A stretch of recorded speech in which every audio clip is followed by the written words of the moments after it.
My name is Julie Pearson, Little Thunder with the Oklahoma Oral History Research Program at Oklahoma State University. And I'm interviewing Davene Alford, class of 46 here at Chilocco, for the Chilocco Alumni Association at Chilocco Indian School outside of Newkirk, Oklahoma. Thank you for taking the time to talk with me. Davene, where were you born and where did you grow up? I was born in Newkirk, Oklahoma, 1928, September the 14th. What did your folks do for a living?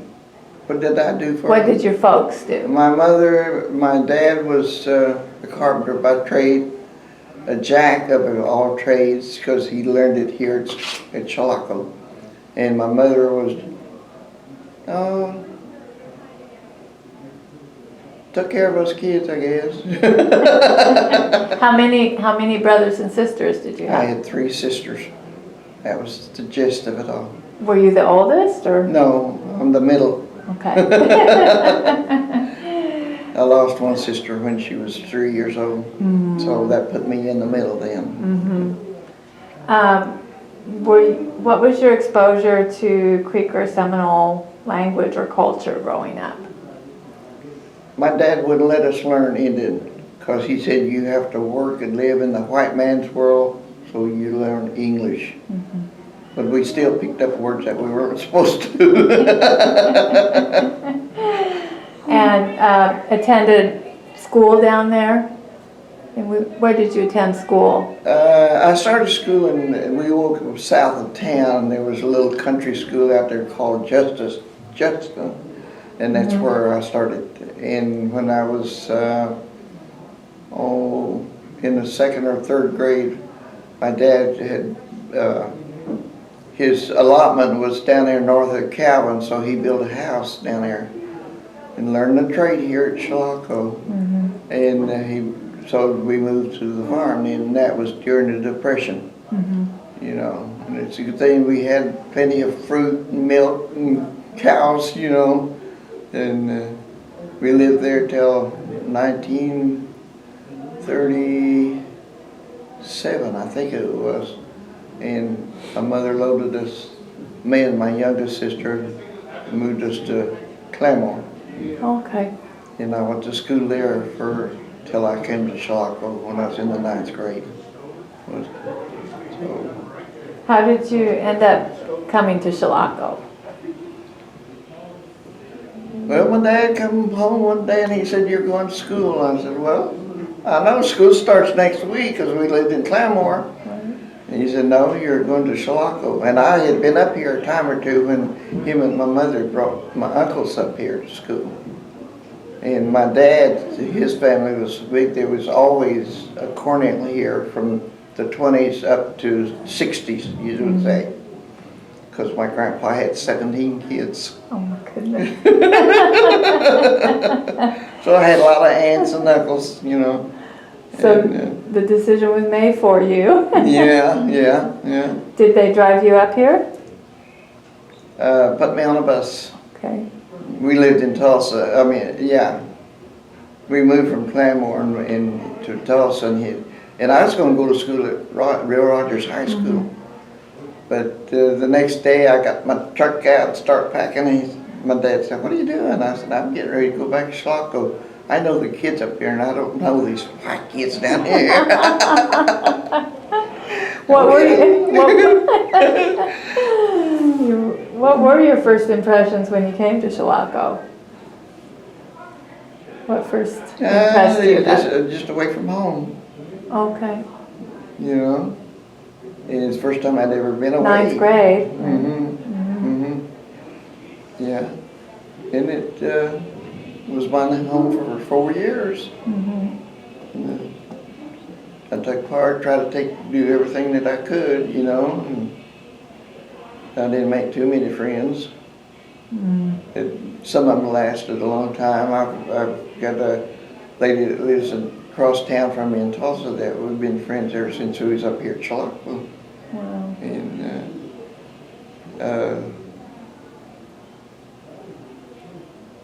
I remember one thing I discussed with my husband, because he went to school here too. And I told him, I said, well, I was in wonderment of how our sidewalks never had snow on it, but everything else did, you know. Mm-hmm. And he said, what do you mean, Mom? I said, well, we'd walk around the campus on the sidewalk, but we wouldn't get out in the snow, you know, because there was no snow on there. He said, well, go down to the powerhouse. They'll show you where a tunnel is, and you can go all over campus with no snow. And he said that they heated the buildings with that, you know. And that's what melted the snow on the sidewalk. I see. Oh. So who were some teachers who you remember who stood out for you? Mabel Walker. She taught English. She taught us English. The group that I was with, you know, we had A, B, and C groups, you know. And she taught us English. And some of the things that she taught still sticks with me all to this day. And she pounded parliamentary procedures. And she said, you may not like it, you may not think you'll ever need it, but you will when you get down the road a ways. And sure enough, I have put that to work many a times. Well, Have you?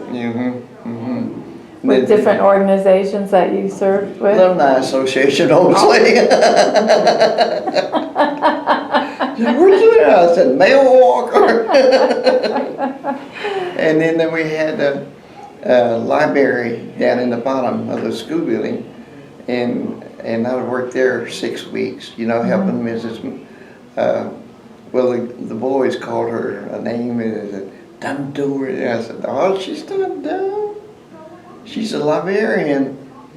Well, she is to us, you know, but I never would call her that, you know.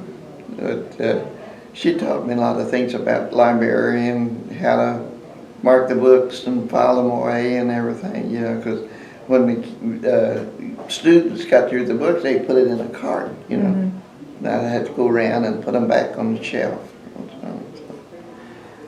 Was that one of the detail, I think they call it, you would get some kind of assignment? What were your other assignments for chores or? Well, I had to work in the laundry.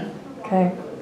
And I learned to iron a white dress shirt in 4 minutes. And if we didn't, Mom Cordell was what we called her, she got it, threw it back in there, but we read it and bring it back. All right, 4 minutes. And sometimes she'd time us, you know. And then we'd learn how to pop the sheets when they come out of the mango, you know. What was the hardest thing to adjust to when you got here? Not having any money. That was just coming to World War II, was just getting started, and it was nip and tuck. My dad couldn't find work sometime, but his carpenter or his trade helped him quite a bit, you know. So, but I think I'm the only one that could get money out of them. I don't think my sisters could. What was one of the easiest things to get used to here?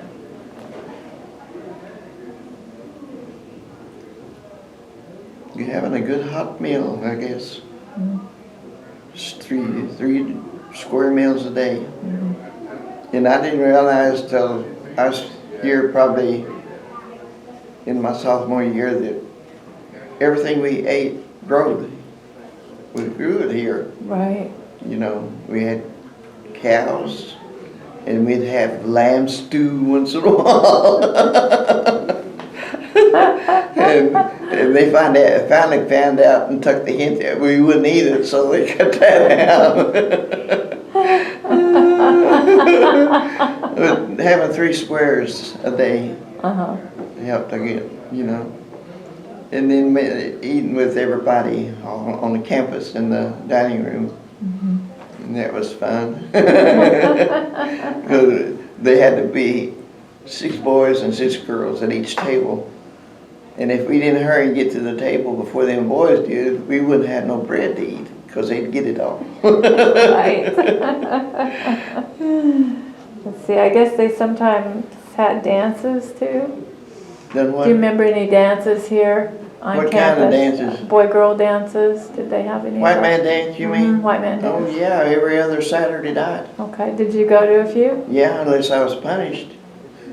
If you don't have your room cleaned right, like Mrs. Robinson wanted it to, we'd be on the punish list for 2 weeks. Did that And happen? I was there quite a bit. She found our hiding place for dirty clothes. Then sometimes we'd have to stand in the line in the washroom to wash our clothes because there's so many in each dorm, that, and they tried to get it all done. But you learn to take care of yourself. What did you want to specialize in terms of what was your focus in terms of what you were learning? Well, I used to think about going to a paralegal school when I got through here, but I didn't know typing or shorthand or anything, and so it was just something to think about, And I don't know, my sisters, they had chances to go to college, but they didn't ask me what I wanted to do. They just said, you're going to work. And they had a job for me when I left here. When you left here? I didn't like it, so I quit. Now, did you meet your husband while you were here? No. Okay. And you mentioned you kept in touch with one or two of your friends from Chilocco, but just a couple of friends from Chilocco that you've kept in touch with over the years. I didn't understand. You mentioned that you have a friend in Tulsa who you went to school with, but in your class of 46. Well, she was about 7 when she came up here. They was in the 6th or 7th grade. Okay. But they kind of mixed us up and put an older girl in with the young ones, Right. And when we were in home 3, though, we were roommates. Okay. There was 3 girls to a room, and Bobby was one of them, and who was the other one? Golly, that's been flown out. I just remember Bobby because we jumped around pretty good, Got along all right. And then the second semester of that first year, they moved her down to the dormitory on the end. There was 9 girls in there, but we still seen each other and everything, And it's like that all the way through high school. And then when she left, though, probably mid-semester, and run off and got married. And her son and my son are the same age. Okay. So. Who took you under their wing? Did anybody take you under their wing when you got here? Nobody. I just watched what they done and tried to do the same thing, only a little bit better. Well, what's one of your favorite memories from your Chilocco days?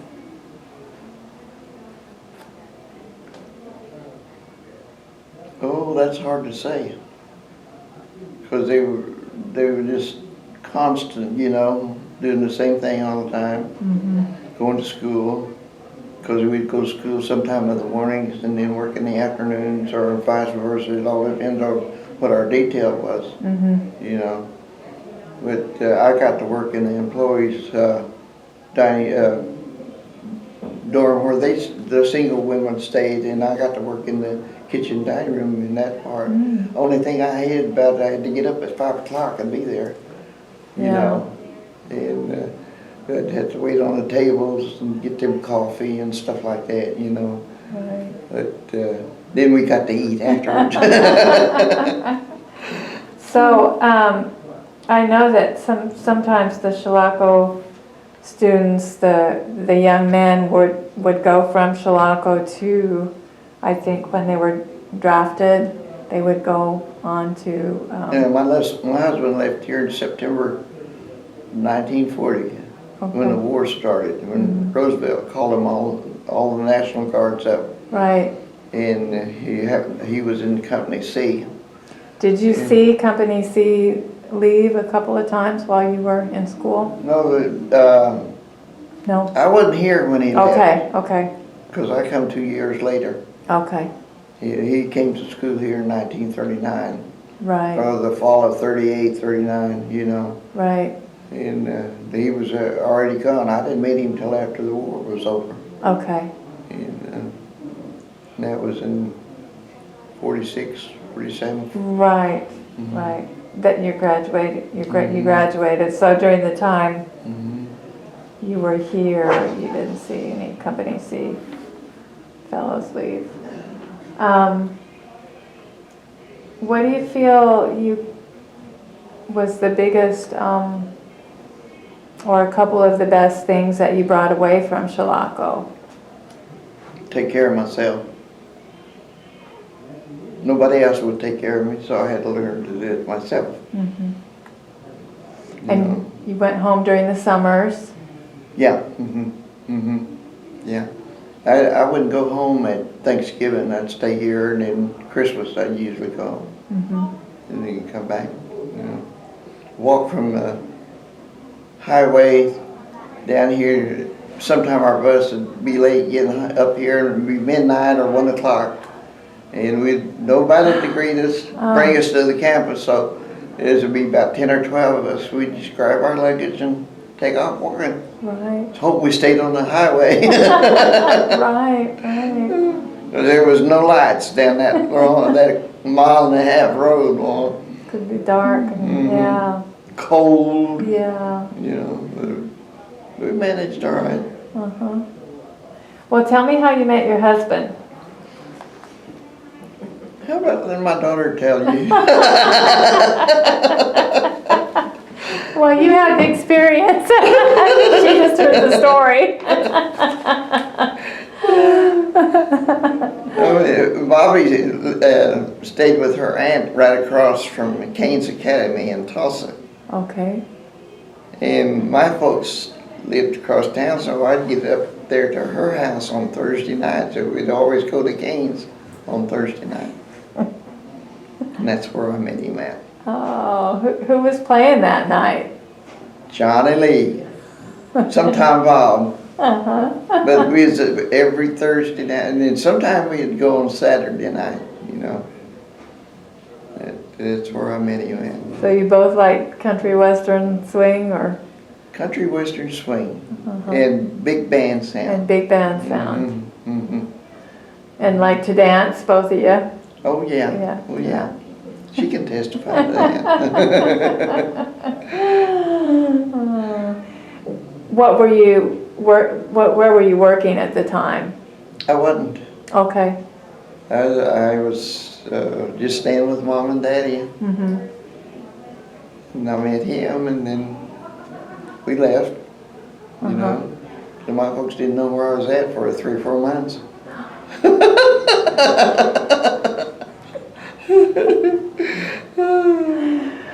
Where were you at? We was down at the farm with his folks, with his aunt and uncle that raised him, because he lost his mother when he was 9 years old. And his aunt took him in, and she had a boy that was same age as me, but she took him in and raised him just like he was her own, you know, which didn't set too well with his dad. That's another story. Yeah. But we had good times raising 4 kids, you know, keeping food on the table for them. Right. He could always fry a skillet full of potatoes and make gravy for them. If they don't get full of them potatoes, they can get that gravy going. Right, right. That's what. She's the biggest one of the whole bunch. Her brother. Well, so your husband served in World War II. 514 days of combat. Oh my goodness. from North Africa. He was wounded the first day in Sicily, Italy, southern France, and that, what was that wall called across from, oh, there was a line, the Siegfried line, between France and Germany. He went through that, on up into Germany, Munich, and then he was with the first outfit into Dachau. Oh my goodness. And but they could smell it miles away, you know. And they knew they was coming up on something bad.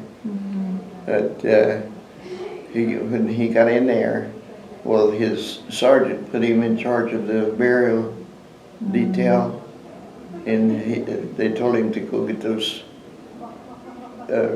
SS troops that were behind the fence, make them dig the ditches, because they come across those mass graves, you know. Right. And he said, I was on that for about 2-3 weeks then, and he said that is one smell you won't ever forget, you know. And he said them Germans, well, they'd come, well, my hand, you know, point to their hand and they'd have blisters on it. He said, okay, you were the cause of this, now you clean it up. Get back to work, you know.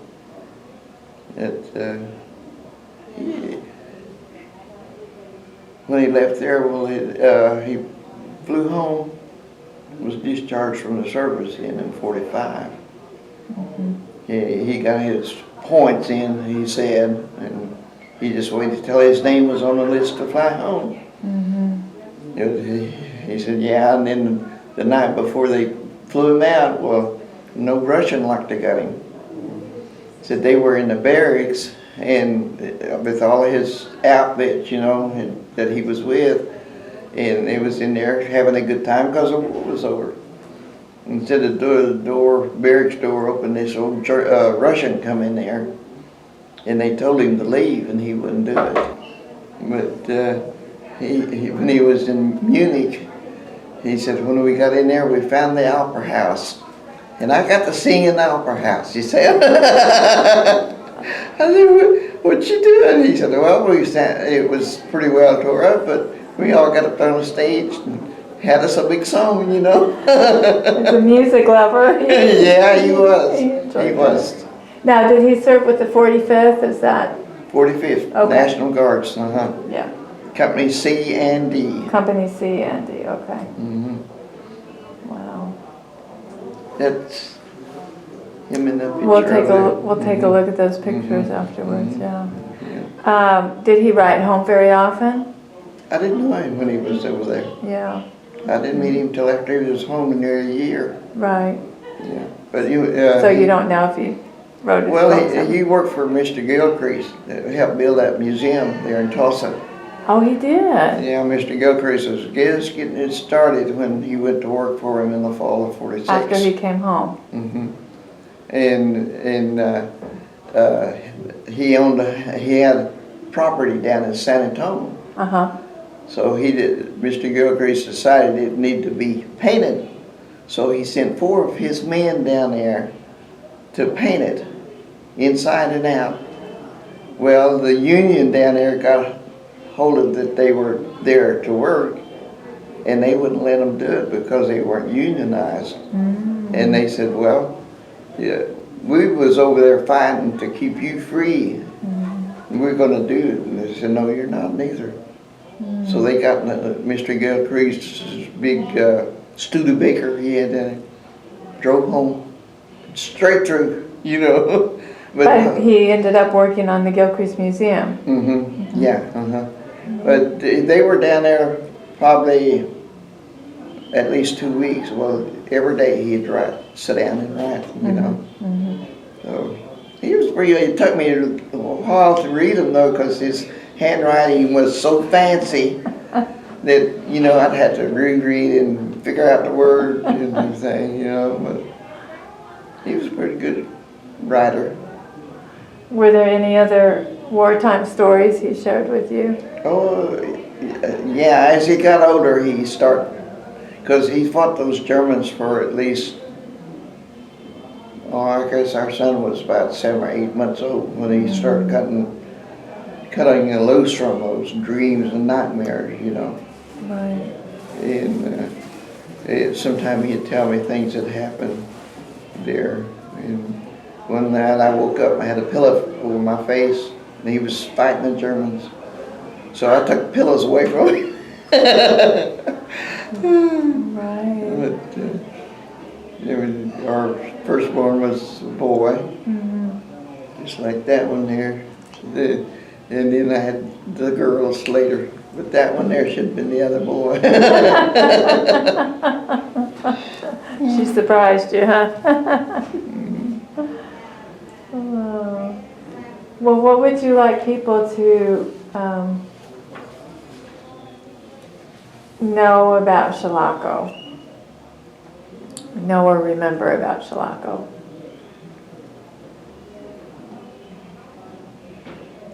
Well, some things I learned, but they should have had more opportunities for us to ready yourself to go on to college, you might say. Not like today, I mean, that's what all the kids think about nowadays. But back then it was just kind of far-fetched. Vocational, more vocational emphasis. But,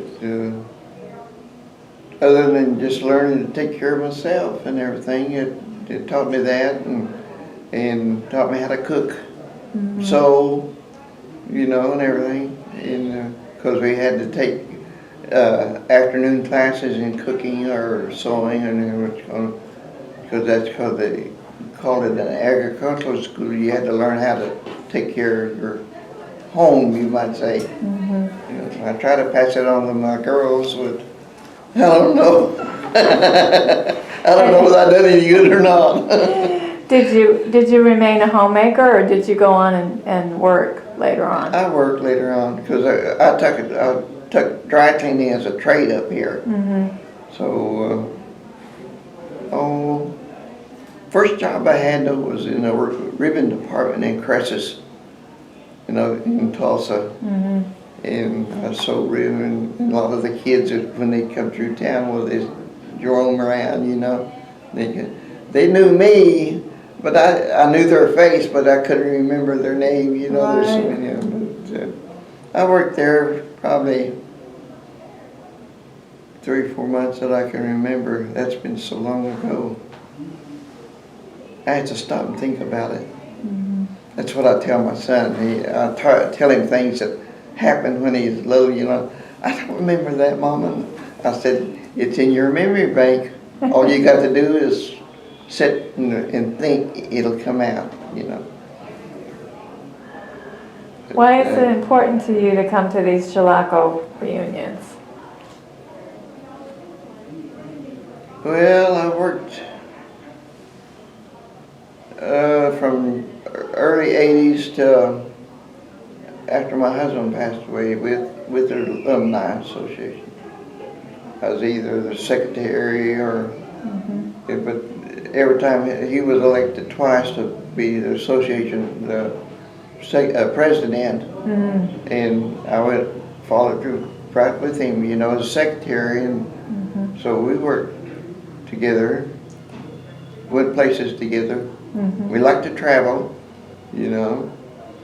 And we always, when the kids were little, we'd take our tax refund and take vacation, you know.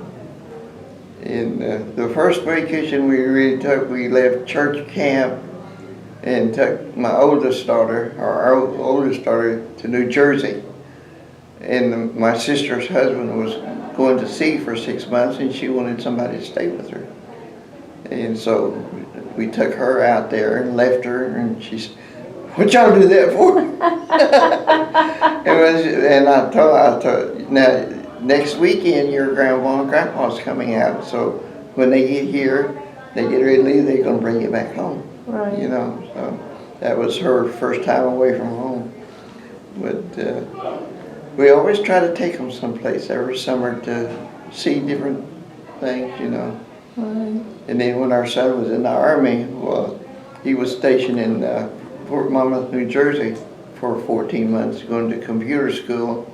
So we went up there twice and went to Washington, D.C. and New York. Cindy. But I always told my husband, I said, you don't have to go downtown New York. I just want to see the skyline, you know.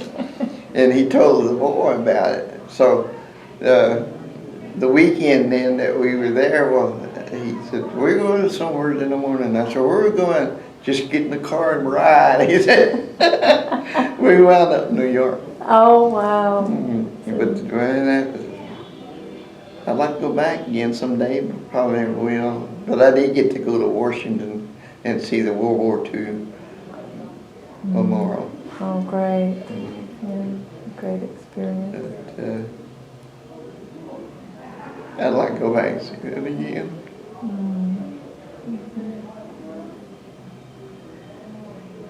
Well, is there anything that else that we should mention before we take a look at those pictures? Bring the pictures over today.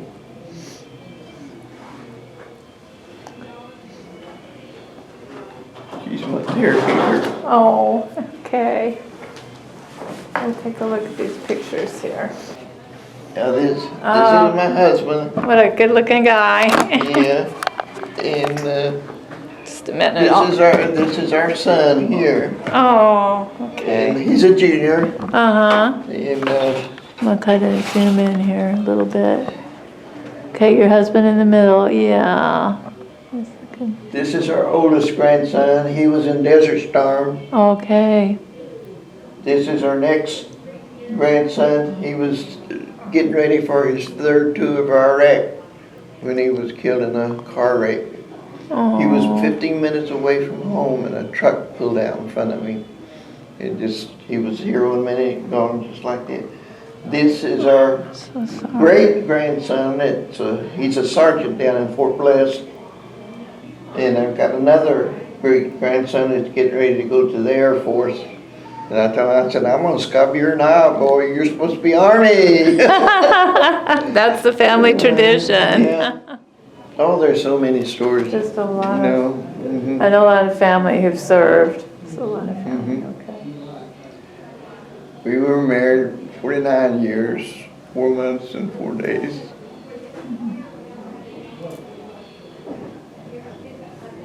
Well, thank you for coming in to talk about him, Davene, and sharing your experiences at I Chilocco. still miss him.